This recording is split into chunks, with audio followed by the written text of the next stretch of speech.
اللهم صل على سيدنا ومولانا محمد وعلى آل سيدنا وأصحاب سيدنا ومولانا محمد وبارك وسلم علیہ۔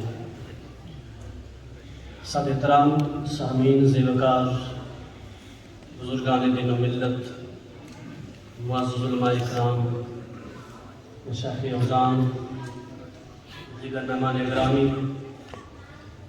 سب تعریفیں اس پروردگار کے لیے ہیں جو ساری کائنات کا خالق اور مالک ہے۔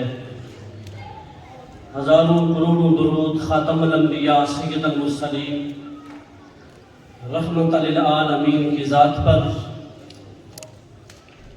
آج یہ عظیم الشان جلوس اور جلوس کے بعد یہ جلسہ اور یہ مشائخ اعظام کا روحانی گلدستہ، اور یقین کریں اس دور میں روحانیت بڑی نایاب ہو چکی ہے، روحانیت تلاش کرنے سے بھی نہیں مل رہی، لیکن یہ نورانی چہرے دیکھ کر اور یہ ملکوتی تقدس والے لوگ دیکھ کر سکتہ چھایا ہوا ہے اور ایک کیفیت ہے، اور پتہ چلتا ہے کہ کوئی اللہ والے بیٹھے ہوئے ہیں، اور یہ ہمارے مرشد کریم کا فیض ہے۔ اور کریا کریا بستی بستی ساری دنیا میں چلے جاؤ، خصوصاً انگلینڈ میں، پاکستان میں، اور جس کنٹری میں جاؤ، جس ٹاؤن میں جاؤ گے، والی شادپور شریف کا چراغ وہاں جلتا ہوا نظر آئے گا۔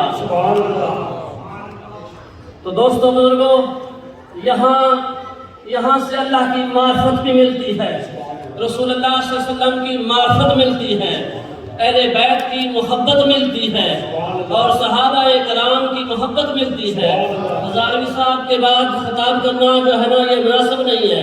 دوستو بزرگوں، انہوں نے ساری باتیں جو ہے نا وہ بیان فرما دی کہ جو صحابہ کرام اور اہل بیت اطہار کے درمیان جو محبت تھی، جب اللہ کے نبی صلی اللہ علیہ وسلم فرمائے من کنت مولا، جب حضرت نبی رحمت فرمائے کہ جس کا میں مولا ہوں اس کے علی مولا ہے، اور حضرت عمر فاروق رضی اللہ تعالیٰ عنہ آگے بڑھ کے مبارکباد پیش کریں کہ اے علی آپ ہمارے مولا ہیں۔ اتنی محبت صحابہ کرام اور اہل بیت اطہار کے درمیان۔ اور پھر جب حضرت امام حسین رضی اللہ تعالیٰ عنہ نے یہ کہہ دیا حضرت عمر فاروق رضی اللہ تعالیٰ عنہ کے بیٹے کو کہ آپ ہمارے غلام ہیں، تو حضرت عمر فاروق رضی اللہ تعالیٰ عنہ نے اپنے بیٹے کو کہا کہ ان سے لکھوا کر لاؤ کہ آپ ان کے غلام ہیں۔ ہمیں اس بات پر فخر ہے۔ دوستو بزرگوں، یہ وہ آستانہ ہے جہاں محبت رسول بھی ملتی ہے، اور محبت اہل بیت بھی، اور جو ہے نا محبت صحابہ بھی، اور اولیاء کرام بھی۔ دوستو بزرگوں، میں وقت نہیں لینا چاہتا، صرف جو ہے نا حضرت امام حسین رضی اللہ تعالیٰ عنہ کو خراج جو ہے نا تحسین پیش کرتا ہوں اور خراج عقیدت پیش کرتا ہوں۔ افضل ہے کل جہاں سے گرانا حسین کا، نبیوں کا تاجدار ہے نانا حسین کا، ایک بل کی تھی بس حکومت یزید کی، صدیاں حسین کی زمانہ حسین کا۔ خون سے چراغ دین کا جلایا حسین نے، خون سے چراغ دین کا جلایا حسین نے، رسم وفا کو نبھایا حسین نے، خود کو تو ایک بوند بھی پانی نہ مل سکا، کربلا کو خون پلایا حسین نے۔ ایسے نماز کون پڑھے گا جہاں میں، ایسے نماز کون پڑھے گا جہاں میں، سجدہ تو کیا سر نہ اٹھایا حسین نے۔ دوستو بزرگوں، حضرت عمر فاروق رضی اللہ تعالیٰ عنہ کا جب حملہ ہوا، اور جو ہے نا جب پھر اس کے بعد ہوش آیا، تو آپ نے فرمایا کہ نماز ہو گئی، اور پھر حضرت امام حسین نے کیا سبق دیا، فرمایا کہ این لڑائی نے بھی سر سجدے سے نہ اٹھانا ہے۔